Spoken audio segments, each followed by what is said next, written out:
La comedia del arte es un tipo de teatro popular que se basa en la improvisación.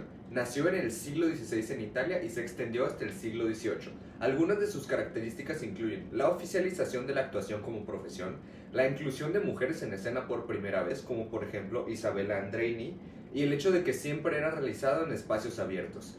De acuerdo con David Hawkins, la comedia del arte es una crítica social y sentó las bases de la pantomima. Al ser la época del Renacimiento, hubo un aumento de interés por la cultura clásica, y la comedia del arte fue una respuesta social de las clases sociales más bajas hacia este movimiento.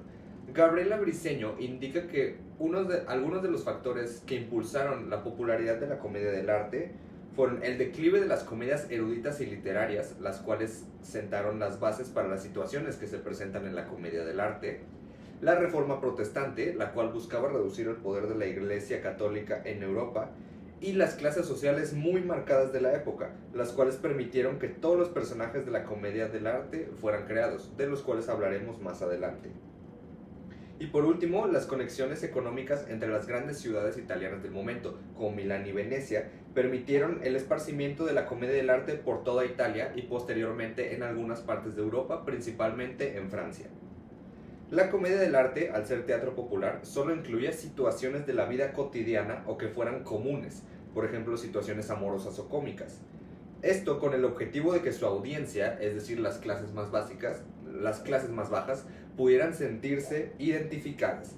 Y al ser una comedia que representaba de manera burlesca a todas las clases sociales de la época, no existían sesgos hacia nadie, lo cual generaba un público general más amplio. Y dentro de esta tradición existen diferentes convenciones, como por ejemplo que siempre fueran espacios abiertos como plazas o mercados, el uso de una pantalla que era una especie de cortina grande que cubría a los actores antes de que salieran en escena, con la intención de generar un sentimiento de sorpresa; los personajes stock, los cuales eran únicos, tenían similitudes con animales, siempre eran los mismos y cada uno entraba dentro de la categoría de una clase social diferente. Cada uno representaba una clase social diferente, y el hecho de que no partían de un texto escrito. La convención que decidí trabajar es acerca del personaje stock de la comedia del arte, el arlequín, y más específicamente su corporalidad. El arlequín siempre era visto utilizando una prenda muy llamativa que constaba de un traje de cuerpo completo cubierto totalmente de triángulos de colores de telas ajenas a las del traje original, dándole un estilo muy llamativo, pero igual andrajoso y viejo, porque recordemos que el arlequín es parte de la categoría de personajes sani, es decir, los sirvientes. Además de que siempre tenía una máscara negra de cuero que lo cubría de la nariz hacia arriba. Tanto el traje como la máscara están inspirados en vestuarios utilizados en el Carnaval de Venecia. El arlequín, como ya lo mencioné antes, es un personaje de la categoría Sani, o sea de los sirvientes, lo cual significa que la mayoría de sus movimientos son con un centro de gravedad bajo, lo que hace referencia a que en la pirámide de las clases sociales él entra en la categoría más baja, alternando constantemente entre talón y punta mientras que hace saltos, siempre guiado por la cabeza y más específicamente su nariz. De la cintura para abajo, el arlequín tiene características de un mono, haciendo referencia a su estatus de sirviente, mientras que de la cintura para arriba sus movimientos parecen más de un gato, recordándonos que el arlequín sirve a las clases sociales más altas de los personajes de la comedia, por lo cual su mitad superior del cuerpo tiene un estilo más refinado. El arlequín es guiado por tres motivadores primitivos principales: el amor, normalmente hacia la colombina; el hambre, aunque difícilmente alcanza su objetivo; y sus ganas de ser mejor que el resto de los personajes, es decir, ser burlón. Lo que lleva al personaje a ser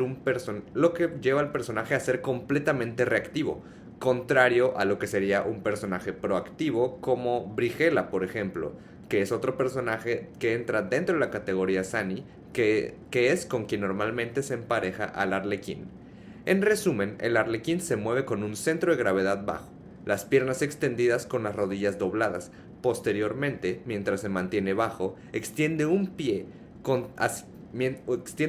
haciendo contacto con el suelo con el talón, mientras que el otro se mantiene en la base de su cuerpo, haciendo contacto con la punta. De arriba tiene el pelvis cargado hacia atrás, pero su pecho y cabeza salidos, apuntando hacia enfrente, Cabe mencionar que todos los movimientos del arlequín son altamente rápidos y cortantes, haciendo uso excesivo de las puntas cuando tiene que moverse grandes distancias. Como ya mencioné previamente, el arlequín es un personaje sumamente corporal y para poder lograr hacer los movimientos de manera precisa, decidí trabajar movimientos de manera ajena a los movimientos como tal del arlequín, que eventualmente me permitirían hacer esos movimientos de una manera correcta. El primer movimiento que decidí trabajar era desarrollar fuerza en mis pantorrillas, por lo cual hice el siguiente ejercicio. Era primero sentado y posteriormente parado. El objetivo de este ejercicio era desarrollar fuerza en el área de mis pantorrillas. Después tenía que trabajar mi habilidad de reaccionar a estímulos externos de manera espontánea, para la cual recordé un ejercicio que hacía cuando practicaba fútbol americano, el cual constaba en ponerse en posición atlética y reaccionar ya sea derecha o izquierda sin tú saber cuál es el que sigue. Esto es un ejemplo.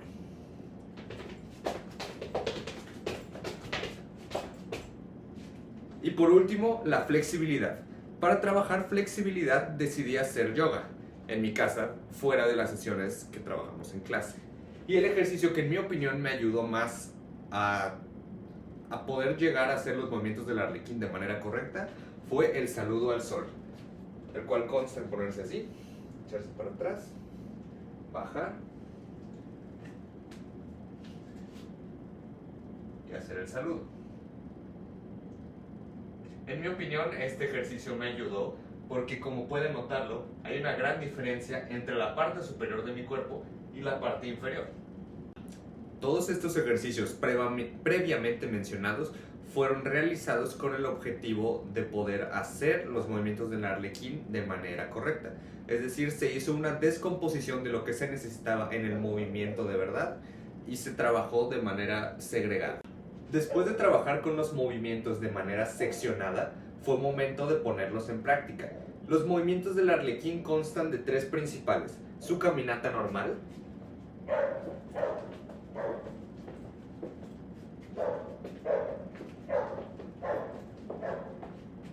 el salto,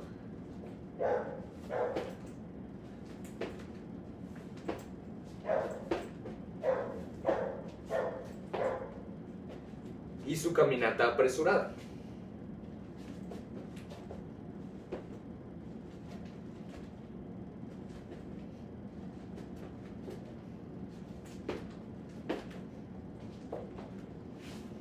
Como se pudo apreciar en las demostraciones previas, todos los movimientos eran realizados con un centro de gravedad bajo, haciendo referencia a un mono.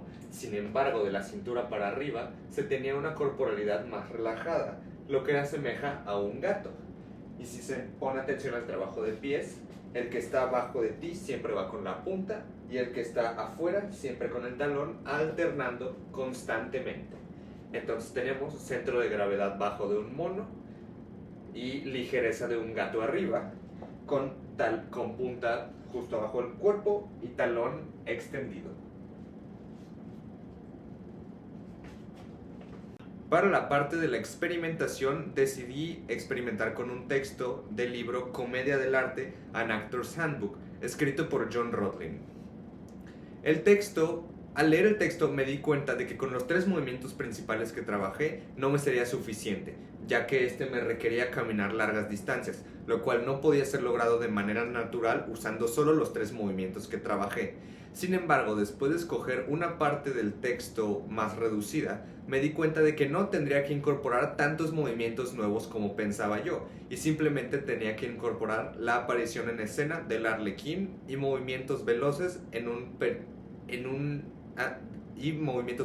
una distancia corta. El otro movimiento que tuve que incorporar fue la entrada a escena del arlequín, el cual consta en entrar con un salto y hacer pequeños brincos utilizando solamente la punta de los pies mientras se hace un paneo a todos los demás personajes que se encuentran en escena. He aquí un ejemplo.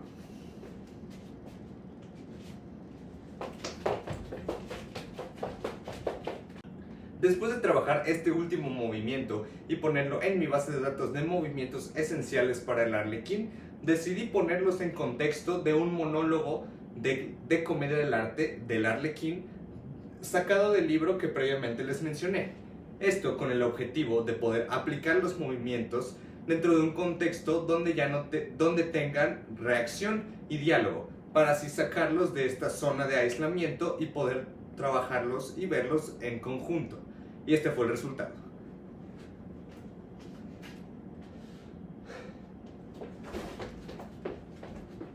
Eso es.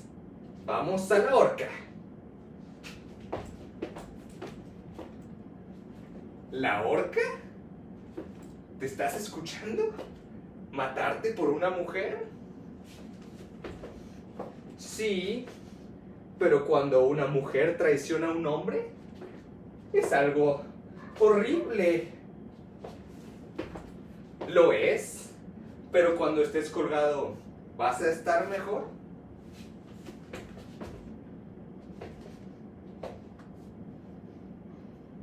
No, de hecho, voy a estar peor.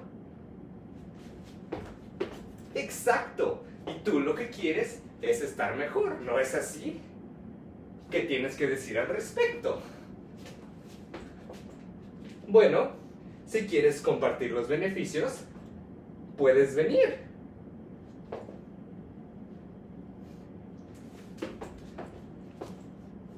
Gracias, pero no gracias. No lo harás de todas formas. Oh, sí lo haré. Sí lo haré. No, no lo harás. Sí lo haré. No lo harás. Sí lo haré.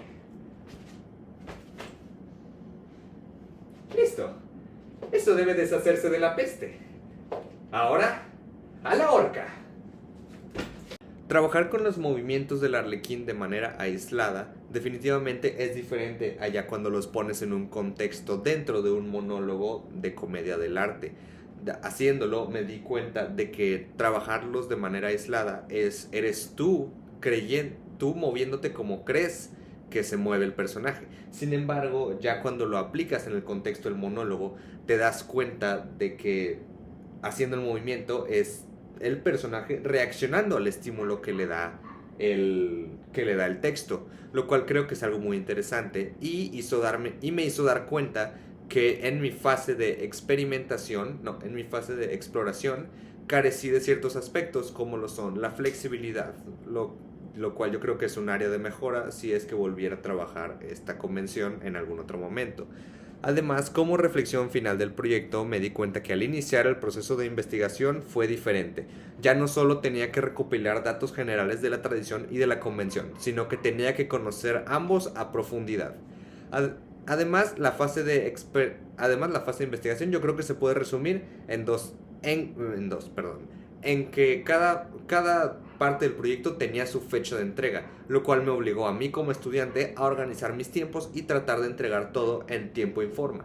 Pero si a esto le agregas que estuve trabajando en un proyecto ajeno a este, es decir, una obra de teatro, definitivamente para mí fue un reto, ya que organizar los tiempos para poder realizar las entregas a tiempo y en forma fue difícil, pero eventualmente con la organización adecuada pude lograr entregar algunas cosas a tiempo. Sin embargo, en esta área siento que fue uno de mis mayores déficits durante el proyecto. Y en cuanto a habilidades y conocimiento de la corporalidad de la convención del Arlequín, tuve la oportunidad de aplicar lo aprendido en la fase de exploración y experimentación. Sin embargo, yo llegué a esta fase con cierto nivel de soberbia, lo cual me hizo pensar que no necesitaba, primero, muchas fuentes teóricas y segundo, que no necesitaría tanta práctica. Sin embargo, adentrándome más en el proyecto, me di cuenta de que si bien podía conocer muy bien la teoría, no necesariamente significa que la iba a poder aplicar bien, lo cual me hizo darme cuenta que te necesitaría más práctica, mucha más práctica de la que inicialmente creí necesitar. Y finalmente, el hecho de que el resto de mis El hecho de que hubo un periodo en el que el resto de mis compañeros expusieran su tradición y su convención me hizo darme cuenta de que existen demasiadas tradiciones a nivel mundial, lo que me hizo sacarme de esta burbuja de pensamiento de que el teatro como yo lo conozco es el único tipo de teatro que hay en el mundo y me hizo formar una perspectiva más amplia de los diferentes estilos de teatro que hay a nivel mundial.